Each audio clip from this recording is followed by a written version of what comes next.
Project Binky in colour. Starring Nick Blackhurst. Also starring Richard Brunning. And Rex Hamilton as Abraham Lincoln. Tonight's episode, Department of the Interior.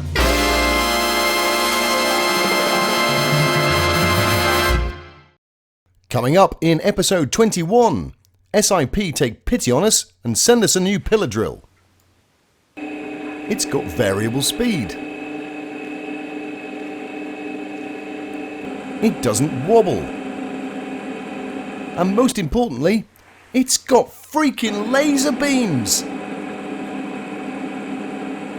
During the previous episode, we quickly whipped up a simple solution to the ancillary drive conundrum, and it definitely wasn't too complicated and over the top. The KISS mantra was at the forefront of our minds while creating this. And we wired in and tested the lighting circuit, and that worked first time, which was nice. And now for something completely different. Believe it or not, this is the first time we've had a chance to test the driving ergonomics completely. We've got the steering wheel, we've got the gear stick, we've got the seat in the right position, and also now we've got the column switches. And unfortunately, that's left us with a bit of a user interface issue. Now, moving the steering wheel away from the switches is dead easy. We can use a spacer or a deeper dish on the steering wheel, and that clears the switches quite nicely. But when we've done that, someone, who shall remain nameless, has decided that the hand doesn't fall quite as nicely to the gear stick as it should.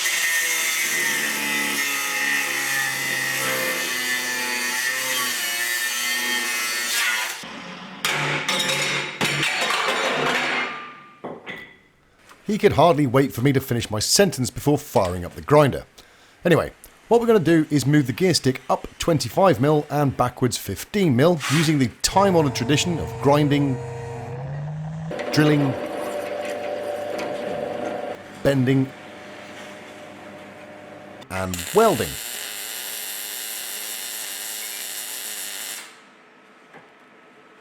For those of you worried about the weight of the vehicle, we've added some speed holes for you. Thank me later. We had a trial fit while the brackets are only tacked in, and it all seemed okay, so now they get fully welded to the tunnel. A side effect of moving the stick up is that there's a lovely straight run for the cables, and there's no longer a need for a bend in the bracket. So it's a good job we kept somewhere safe the little fillets we cut out of the brackets 4 years ago. Never throw anything away. That's Nick's motto. Mine is somewhat different. Burn it. Burn it with fire. Before the gear stick goes in again, we've got to put the wiring back. Again. Just seems like such a shame to keep putting this wire in such a haphazard manner when at some point it's going to need properly routing and protecting anyway. This isn't going the way I'd anticipated.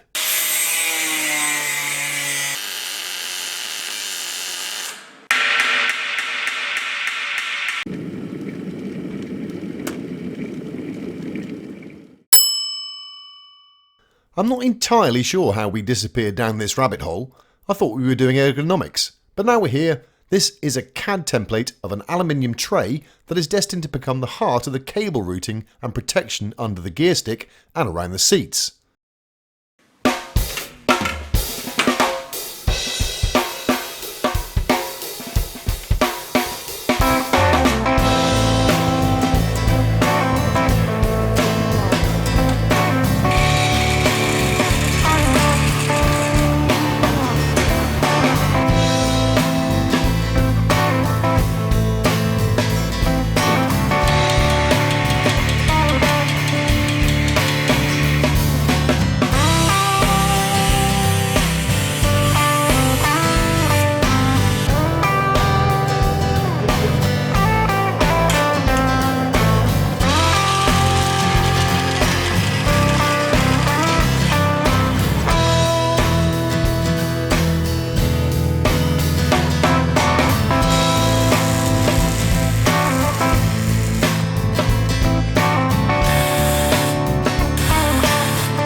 Now that we've completed that particular detour, the dubious honour of fitting all the wiring into it falls to me.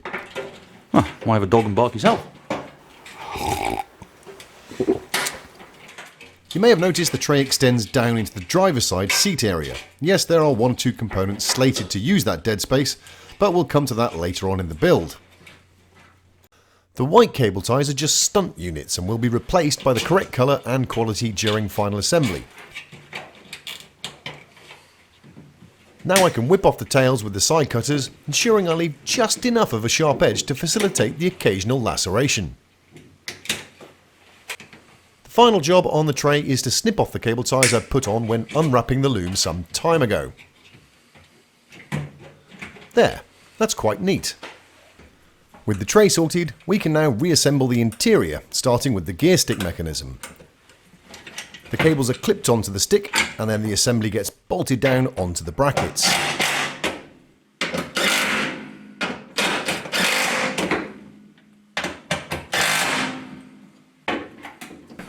Finally, the outer cables are fixed using these little spring clip things.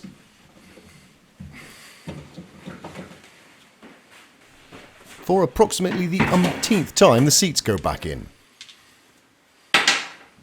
I genuinely can't wait to put these things in for the last time, but I'm sure they'll be in and out a multitude more during this episode alone. With the seats back in, you can see the cable run is much tidier now, and there's no chance of the gear change mechanism fouling it. It also sits nicely under the seat runner. Lastly, the steering wheel goes on, and now we can try the finalised driving position for real. That's much better. You'd actually be amazed at how very small changes can make a massive difference to a driving position and therefore the feel of a vehicle. I mean, don't get me wrong, it's still on the bijou side of luxurious in here, but I was lucky enough a few weeks back to try on a Group 4 Stratos rally car, and that thing makes this thing look positively palatial. Also makes me feel a lot better about the slightly offset pedal position as well. Anyway, it's enough about driving position again, time to get on with something else. For the next mission, all the wiring we've recently put back in has got to come out. Again.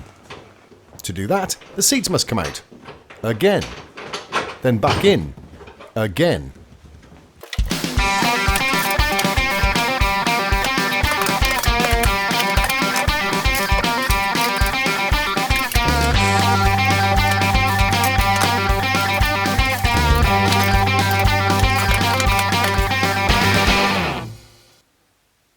That something that Nick was referring to is a sort of enclosure that runs from the dash up the middle of the car and covers all that wiring that we've just taken out again.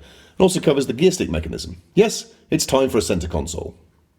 Now you might think we could just buy one of those flat MDF aftermarket ones you see on Fleabay, but no, we have a very specific set of issues. The floor, for example, is quite different, obviously. The gear stick is in a different location, it's a different height, and well, it's just different. It's got to go from the width of the bottom part of the dash rail, then slim down around the gear stick, but still leave enough room for the gator. It's got to have multiple elevation changes from the dash, over the gear stick, and underneath the handbrake lever. And we've got to waist it in to go between the seats and cover the handbrake mechanism. We've also got to incorporate the heater controls, as they're really no good on the floor. Plus, it would be nice to get some sort of pocket to put your phone or your change or your sunglasses in, somewhere under the heater controls. There's a lot of requirements there, and we can't make it out of flat bits of MDF, so this won't be easy. But we've come up with a plan. So while Nick overcomplicates it, I'm going to get the funk out.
Oh, bollocks. I've run out of funk.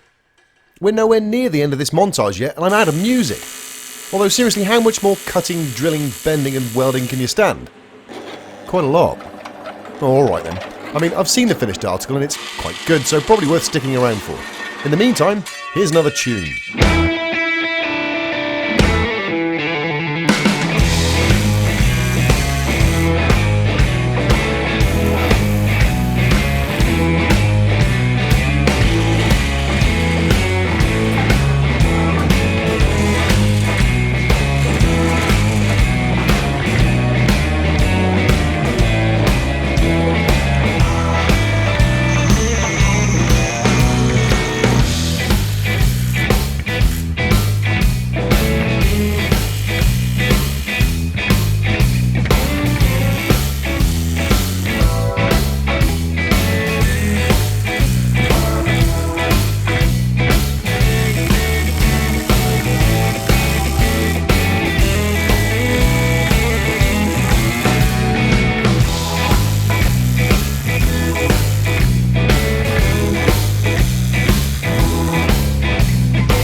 Well, that's the easy bit done. Now we need to turn this frame into a centre console by making some panels to cover everything up. We're going to start with the easier of the two panels. This is destined to be the one that covers the handbrake mechanism between the seats. 3 dirty grate holes are needed. 2 to form a slot for the handbrake to stick through, and 1 to house this round cup thing, the purpose of which you'll see in a minute.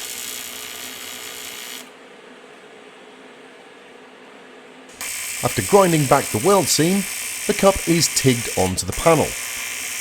Can you guess what it's for? No, it's too small to be a Jaffa cake holder. The whole centre console is to have hidden fasteners, so here I'm whipping up some little brackets to retain the pop-in trim clips that will fix the panels to the frame. After parting them all off on the bandsaw, the joggling tool adds a step on both sides to give clearance for the clip. Nick then welds them to the panel. The larger of the two panels is a teeny bit more complicated. After making a cardboard template, the alley is marked out and then rough shaped with the grinder. Here's a top tip: when cutting aluminium with the slitting disc, run the disc in a bar of soap beforehand and your cuts will be much easier and neater. After a lot of trial and error, we chose Imperial leather. The Radox shower gel made a hell of a mess. Here's some more of the trim clip brackets going on. This bit of angle is being made into a pair of hooks that will slide up into slots already milled into the frame, and it'll keep the top of the panel where it needs to be. We didn't have enough room to put the trim clips in the corners, so had to come up with a different solution. We've marked out the position of the holes for the heater controls, the gear stick gaiter and the slot for the storage bin. This is pre-delivery of the new pillar drill. The hole saw was too wobbly and was taking ages, so we resorted to just chain drilling the big hole out and cleaning it all up with the die grinder. The 3 holes for the heater controls were cut out with a hole saw, and the storage bin slot with a grinder, natch. These 4 holes are being made into rounded slots to house the electric window switches. Nick didn't like the perfectly good MG switches, so we're using more compact Ford units. Here we're welding in a proper earth post for the battery isolator, and if you guessed correctly that the little cup in the rear of the top panel was to house this, then feel free to engage smug mode. The frame has gone back in, and the first of the trim clips is deployed. This is what the trim clips look like, and this is how they fit to the panel. The first one to be installed is the handbrake cover.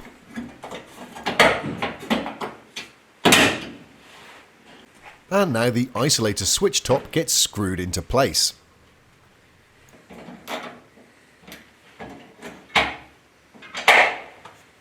The fascia cover goes in at the top first, using the little hooks to locate it.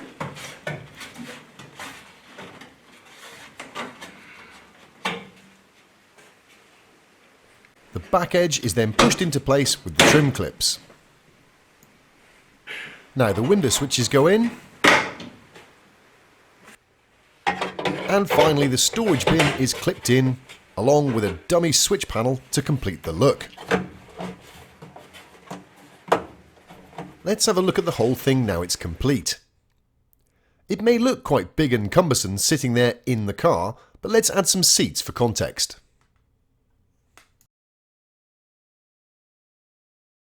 And the driver's seat. Well, now that they're in, I hope you'll agree that it doesn't look too bad. Here's a plan view of the centre console. As you might imagine by now, this thing took far too long to make, but once it's trimmed in our chosen materials, we think the finished result will be well worth the time invested. We even managed to fit a couple of cup holders in there. Yes, of course we went there, and I blame you lot entirely. Anyway, aside from a couple of foot vents for the heater system, that's the centre console done. While we're in here, I suppose it makes sense to carry on with the interior and fit the dashboard. The dash will be fixed to the car using 3 little brackets. Our design is slightly more substantial than was originally fitted at the factory. And don't be alarmed by the gaping wound on Nick's hand. This is par for the course. We had a short injury timeout where I prescribed a cup of tea for pain relief and then cracked on sorting the dash.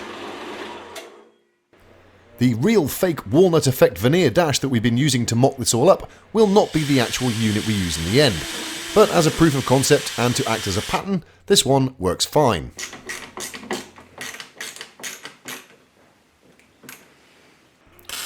A little L bracket with a captive nut will fix the middle of the dash, while the 2 outer brackets slot over a bolt wound into a captive nut that was welded into the A-pillar about 5 years ago. The slots on the new brackets give us a little adjustment room should it be necessary. And there we have it. The dash is actually fixed without the use of G-cramps for the first time. Now that the dash is installed and we've still got the aluminium out, it's time to take a look at the area underneath the dash rail. On the driver's side, we've got to cover the bottom of the steering column and the top of the pedals and just sort of tidy that area up a little. And on the passenger side, we need something to cover the heater box and the piping. So we'll start with a couple of cardboard templates. We broke out a new roll of masking tape for these templates, and after a little bit of jiggery pokery, we're happy to commence the cutting. We tend to cut panels like these oversized by 5mm or so, as it's a shed load easier to remove material to fit than it is to add it on. When bending the aluminium, we tend to underbend them initially, as like the cutting, it's easier to put more bend in it than it is to take angle out. We're using a combination of trim clips and good old-fashioned steel brackets with M6 captive nuts to fix these panels in place. We'd rather they didn't rattle about, so some proper fasteners at the bottom are the way to go. From the MIG to the TIG in one seamless traipse across the workshop, and the standoff brackets are welded to the panel and it's now ready to be fitted.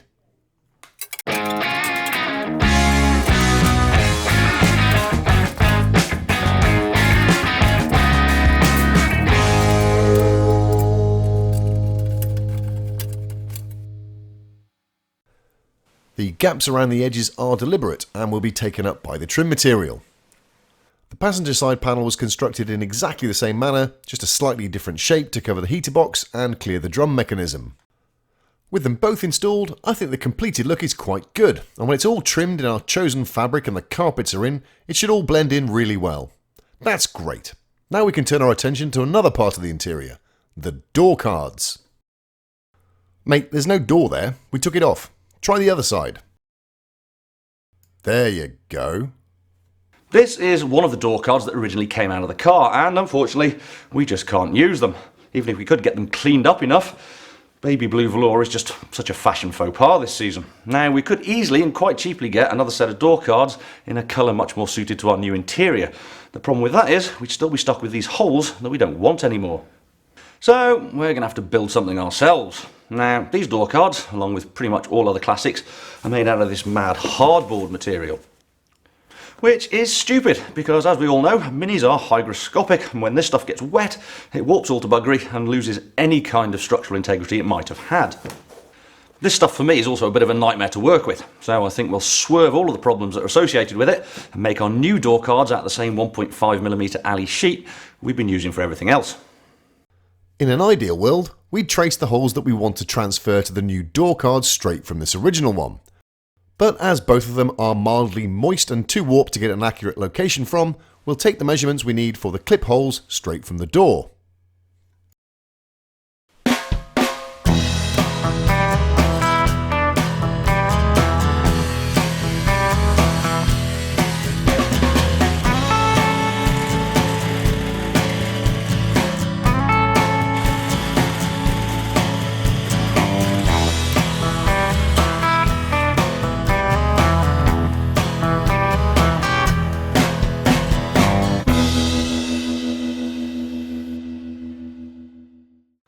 With the clip holes sorted, what we want now is some bigger holes for things like the door speaker, the inner door handle, and some clearance for the electric window mechanism.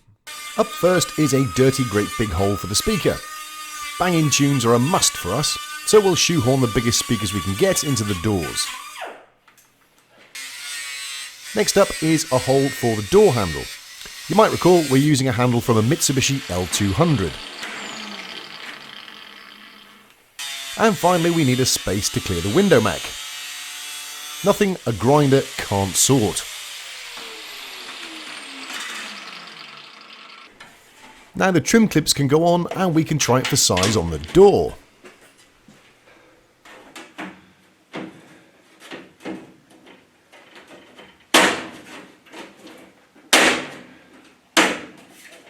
Nice. What would be even nicer though is something to cover up the speaker. And some sort of inner handle to pull the door closed. Also something to enclose that window motor as it sticks into the car. And if possible, a door pocket would be cool too. It's not too much to ask, is it? If you happen to be driving around in a facelifted K11 Nissan Micra from around the turn of the century, you may well recognise this. If you don't, well, this is a door card from a facelifted K11 Nissan Micra from around the turn of the century. Why is that important? Well, by some mad quirk of fate, this lump of plastic down here is pretty much exactly what we're looking for. The total length of this plastic moulding is pretty much precisely the same distance as between the recesses in the mini door. It has everything we need in terms of a handle, speaker cover, a door pocket, plus it also covers up the window mechanism. It basically couldn't be any more perfect. To fit it to our door card, first we need to line up the micro card on top of ours. Then transfer all the mounting hole locations onto the aluminium.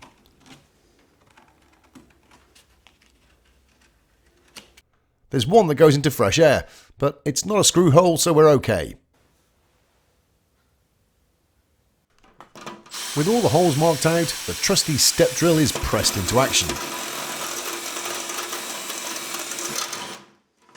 You can see the mounting points we've replicated here on the actual moulding, and now we can put it all together.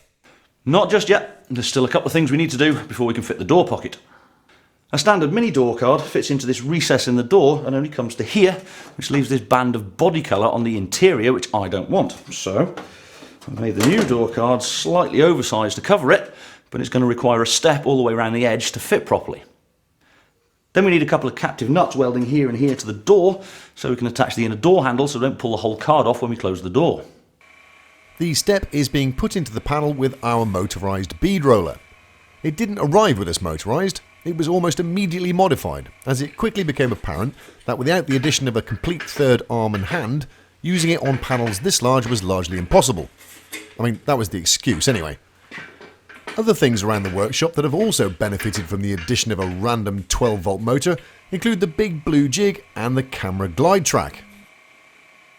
The bead rolling seems to be going well. It's a tricky thing, and one wrong move here would wreck the panel. We'd have to start all over again. Luckily, Nick's quite good, and it's finished with no drama. The next job on the list is those two little captive nut brackets, which get migged onto the door.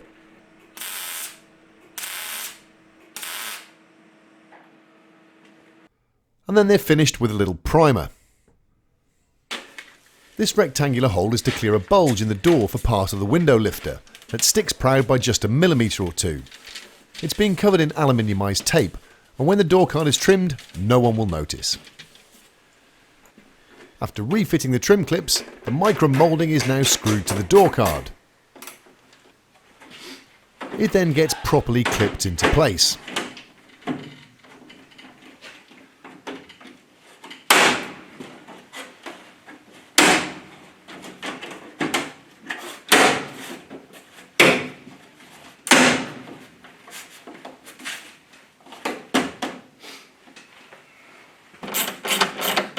Then the handle is secured to the door before the top part of the moulding is gently clipped on. Last but not least, the handle and lock surround is fitted, and that basically completes the door card. Oh yeah, I must admit we're pretty happy with how this came out. Now all we need is some door cappings to finish the job off. Yeah, you can buy them, but you know what's coming. Yes, that's right. Why buy something perfectly suitable when you can spend a day in a cold shed making your own? It takes all sorts. Anyway, what we've got here is a slightly different way of bending the sheet, as we want to match the radius of the top of the dash. Yes, this radius. Bending it around a suitable diameter tube gives us a nice consistent radius along the length of the bend, and it's dead easy once it's set up. Some holes for the clips are up next, and then the die grinder cuts the slot for them. The door has no corresponding mounting holes, so the step drill makes short work of those, and then the cap is clipped into place.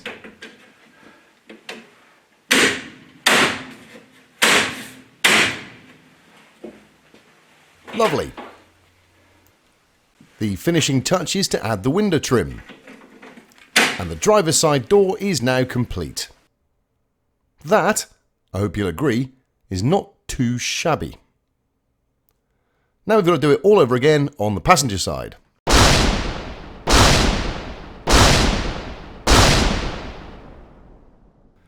Well, that was easy. Why can't it all go like that? Never mind, on to the rear quarter cards, which should fit straight in and make life easy. But of course they don't, because some bellend tubbed the rear arches. We could just trim them to fit, but tubbing them removed the return lip that went down into the wheel arch and helped support them, so we'll have to find another way. Like, I don't know, 2 little brackets with studs on them, like this. That would work. We should do that. That's the fixing taken care of, and the card itself is just some more thin aluminium sheet with a couple of holes in it. The main shape was patterned from the original and just trimmed around the wheel arch. Nothing particularly complex on these pieces. We also added some caps under the window to match the fronts. A while ago we modified the seat back frame to clear the intrusions from the exhaust and the chassis rails, and despite these plus the tubbed arches, the rear seat back still fits. However, the seat base needs a little fettling with a sharp knife. It may look tired, saggy and filthy, but once recovered in something possibly rainbow and pink vinyl, I think we might just get away with it. Well, that's the interior sorted for now. If you remember the last episode, this whole adventure was just an aside to getting all the switches and components in the right place so we can carry on with the wiring. We may have gone slightly overboard, but there we are. Talking of components, here's the front door speakers. And here's the 6x9 speakers that appear to be surplus to requirements now. I know what you're thinking. You're thinking, that interior's nice enough and all, but I don't think there's enough room in there to fit those 6x9 speakers. Well, you're right, but don't worry. I have a plan.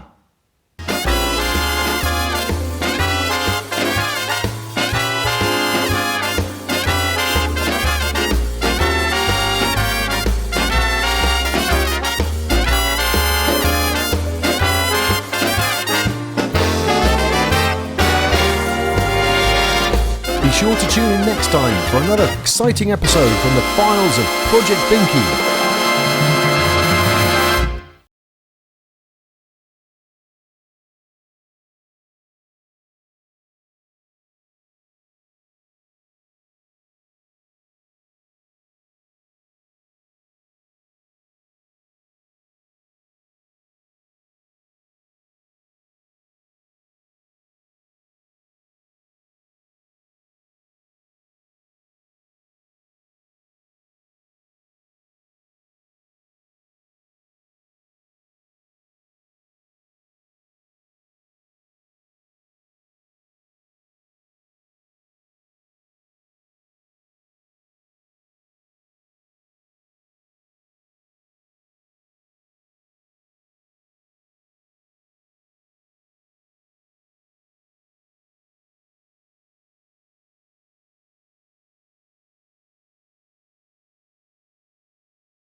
It's fine.